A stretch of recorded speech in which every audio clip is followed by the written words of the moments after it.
ഇപ്പോൾ പ്രധാനമന്ത്രി നരേന്ദ്രമോദി മൻ കി ബാത്തിലൂടെ രാജ്യത്തെ അഭിസംബോധന ചെയ്യുന്നു. തത്സമയ സംപ്രേഷണത്തിലേക്ക്. बहुतेक रूप में देखा जाए तो नागरिकों में दायित्व का एहसास भी है.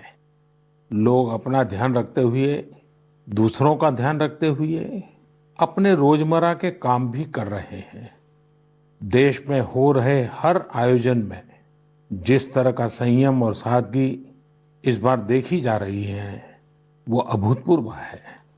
गणेशोत्सव भी कहीं ऑनलाइन मनाया जा रहा है तो ज्यादातर जगहों पर इस बार इको फ्रेंडली गणेश जी की प्रतिमा स्थापित की गई है.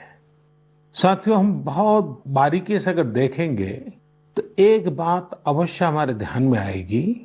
हमारे पर्व और पर्यावरण, इन दोनों के बीच एक बहुत गहरा नाता रहा है. जहां एक और हमारे पर्वों में पर्यावरण और प्रकृति के साथ सहजीवन का संदेश छिपा होता है, तो दूसरी ओर कई सारे पर्व प्रकृति की रक्षा के लिए ही मनाए जाते हैं. जैसे बिहार के पश्चिमी चंपारण में सदियों से थारू आदिवासी समाज के लोग 60 घंटे के लॉकडाउन, या उनके ही शब्दों में कहें तो 60 घंटे के बरना का पालन करते हैं. प्रकृति की रक्षा के लिए बरना को थारू समाज ने अपनी परंपरा का हिस्सा बना लिया है और सदियों से बनाया है. इस दौरान न कोई गांव में आता है, न ही कोई अपने घरों से बाहर निकलता है. और लोग मानते हैं कि अगर वो बाहर निकले या कोई बाहर से आया तो उनके आने जाने से लोगों की रोजमर्रा की गतिविधियों से नए पेड़ पौधों को नुकसान हो सकता है. बरना की शुरुआत में भव्य तरीके से हमारे आदिवासी भाई बहन पूजा पाठ करते हैं और उसकी समाप्ति पर आदिवासी परंपरा के गीत, संगीत, नृत्य जम करके उसके कार्यक्रम भी होते हैं. साथियों, इन दिनों ओणम का पर्व भी धूमधाम से मनाया जा रहा है. ये पर्व चिनगम महीने में आता है. इस दौरान लोग कुछ नया खरीदते हैं, अपने घरों को सजाते हैं, पुक्लम बनाते हैं, ओणम सादिया का आनंद लेते हैं. तरह तरह के खेल और प्रतियोगिताएं भी होती हैं. ओणम की धूम तो आज दूर सुदूर विदेशों तक पहुंची हुई है. अमेरिका हो, यूरोप हो या खाड़ी देश हो, ओणम का उल्लास आपको हर कहीं मिल जाएगा. ओणम एक इंटरनेशनल फेस्टिवल बनता जा रहा है. साथियों, ओणम हमारी कृषि से जुड़ा हुआ पर्व है. ये हमारी ग्रामीण अर्थव्यवस्था के लिए भी एक नई शुरुआत का समय होता है. किसानों की शक्ति से ही तो हमारा जीवन, हमारा समाज चलता है. हमारे पर्व किसानों के परिश्रम से ही रंग बिरंगे बनते हैं. हमारे अन्नदाता को, किसानों की जीवनदायिनी शक्ति को वेदों में भी बहुत गौरवपूर्ण रूप से नमन किया गया है.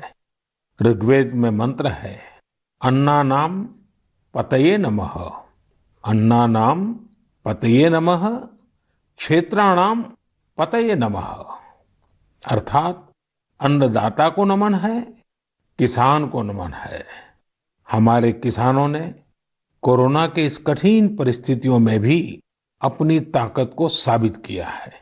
हमारे देश में इस बार खरीफ की फसल की बुआई पिछले साल के मुकाबले 7% ज्यादा हुई है. धान की रुपाई इस बार लगभग 10%, दालें लगभग 5%, मोटे अनाज, कोर्स सीरियल्स लगभग 3%, ऑयल सीड्स लगभग 13%, कपास लगभग 3% ज्यादा बोई गई है. मैं इसके लिए देश के किसानों को बधाई देता हूं, उनके परिश्रम को नमन करता हूं. मेरे प्यारे देशवासियों, कोरोना के इस कालखंड में देश कई मोर्चों पर एक साथ लड़ रहा है. लेकिन इसके साथ साथ कई बार मन में ये भी सवाल आता रहा कि इतने लंबे समय तक घरों में रहने के कारण मेरे छोटे छोटे बाल मित्रों का समय कैसे बीतता होगा. और इसी से मैंने गांधीनगर की चिल्ड्रन यूनिवर्सिटी, जो दुनिया में एक अलग तरह का प्रयोग है। भारत सरकार के महिला और बाल विकास मंत्रालय, शिक्षा मंत्रालय, सूक्ष्म लघु और मध्यम उद्योग मंत्रालय, इन सभी के साथ मिलकर हम बच्चों के लिए क्या कर सकते हैं, इस पर मंथन किया, चिंतन किया। मेरे लिए ये बहुत सुखद था, लाभकारी भी था, क्योंकि एक प्रकार से ये मेरे लिए भी कुछ नया जानने का, नया सीखने का अवसर बन गया। साथियों, हमारे चिंतन का विषय था खिलौने और विशेषकर भारतीय खिलौने। हमने इस बात पर मंथन किया कि भारत के बच्चों को नए नए टॉयज कैसे मिले, भारत टॉय प्रोडक्शन का बहुत बड़ा हब कैसे बने। वैसे मैं मन की बात सुन रहे बच्चों के माता पिता से क्षमा मांगता हूं, क्योंकि हो सकता है उन्हें अब ये मन की बात सुनने के बाद खिलौनों की नई नई डिमांड सुनने का शायद एक नया काम सामने आ जाएगा।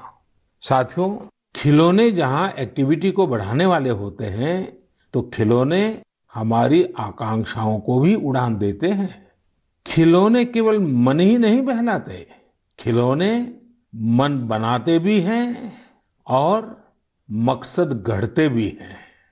मैंने कहीं पढ़ा कि खिलौनों के संबंध में गुरुदेव रविंद्रनाथ टैगोर ने कहा था कि बेस्ट टॉय वो होता है जो इनकम्प्लीट हो, ऐसा खिलौना जो अधूरा हो और बच्चे मिलकर खेल खेल में उसे पूरा करें। गुरुदेव टैगोर ने कहा था कि जब वो छोटे थे तो खुद की कल्पना से घर में मिलने वाले सामानों से ही अपने दोस्तों के साथ अपने खिलौने और खेल बनाया करते थे। लेकिन एक दिन बचपन के उन मौज मस्ती भरे पलों में बड़ों का दखल हो गया। हुआ ये था कि उनका एक साथी एक बड़ा और सुंदर सा विदेशी खिलौना लेकर आ गया। खिलौनों को लेकर इतराते हुए अब सब साथी का ध्यान खेल से ज्यादा खिलौने पर रह गया। हर किसी के आकर्षण का केंद्र खेल नहीं रहा, खिलौना बन गया। जो बच्चा कल तक सबके साथ खेलता था, सबके साथ रहता था, घुल मिल जाता था, खेल में डूब जाता था, वो अब दूर रहने लगा। एक तरह से बाकी बच्चों से भेद का भाव उसके मन में बैठ गया। महंगे खिलौने में बनाने के लिए भी कुछ नहीं था, सीखने के लिए भी कुछ नहीं था। यानी कि एक आकर्षक खिलौने ने एक उत्कृष्ट बच्चे को कहीं दबा दिया, छिपा दिया, मुरझा दिया। इस खिलौने ने धन का, संपत्ति का, जरा बड़प्पन का प्रदर्शन कर लिया, लेकिन उस बच्चे की क्रिएटिव स्पिरिट को बढ़ने और संवरने से रोक दिया। खिलौना तो आ गया, पर खेल खत्म हो गया और बच्चे का खिलना भी खो गया। इसलिए गुरुदेव कहते थे कि खिलौने ऐसे होने चाहिए जो बच्चे के बचपन को बाहर लाएं, उसकी क्रिएटिविटी को सामने लाएं। बच्चों के जीवन के अलग अलग पहलू पर खिलौनों का जो प्रभाव है, इस पर राष्ट्रीय शिक्षा नीति में भी बहुत ध्यान दिया गया है। खेल खेल में सीखना, खिलौने बनाना सीखना, खिलौने जहां बनते हैं वहां की विजिट करना, इन सबको करिकुलम का हिस्सा बनाया गया है। साथियों, हमारे देश में लोकल खिलौनों की बहुत समृद्ध परंपरा रही है। कई प्रतिभाशाली और कुशल कारीगर हैं जो अच्छे खिलौने बनाने में महारत रखते हैं।